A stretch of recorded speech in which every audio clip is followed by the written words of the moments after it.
All right, Freddie Spencer back here for part two of Super Bikes with Honda.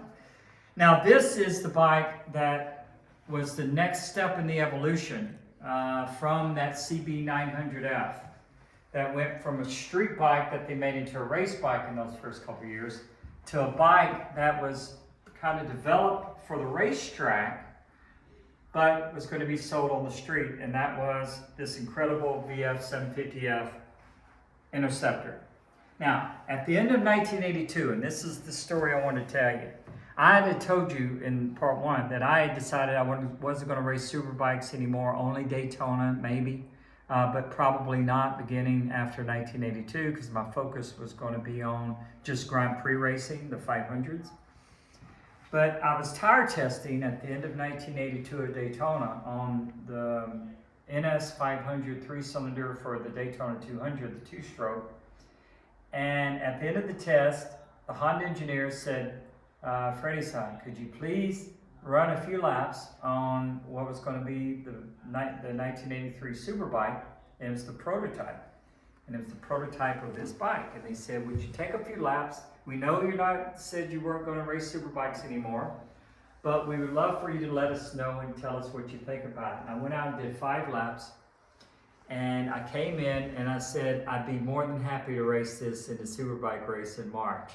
It was an unbelievable difference between what was a street bike that they tried to make into a race bike versus a pure, really developed bike for the racetrack, stability, power delivery. I love V4s. This was the first of the Hondas, what would become the magic of the Honda V4s that were developed in the 80s.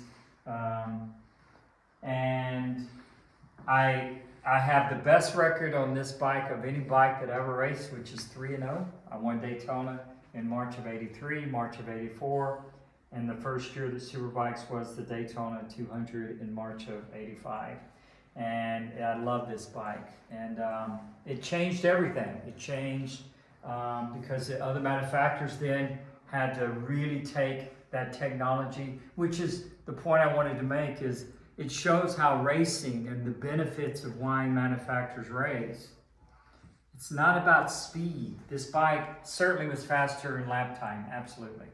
I went faster on this in those 5 or 6 laps than I did after winning the race in March at Daytona on the 1000 on the older bike. But it shows the stability, braking, feedback, feel, just power delivery, and how in racing our whole goal is, again, we get speed through efficiency, and this bike encapsulated all of that. It was amazing right from the get-go. And so this is, I've said this many times, this is my favorite bike. In fact, I'll give you a little insight, I have one motorcycle in my garage at home in Houston, Texas. It is the 2008 VF R800 Interceptor. And when I go out and ride, it's a pleasure. And that's the bike I go out and ride. Now, if you want to come and look at these incredible bikes here at the Superbike Museum in Germany, I welcome you to it.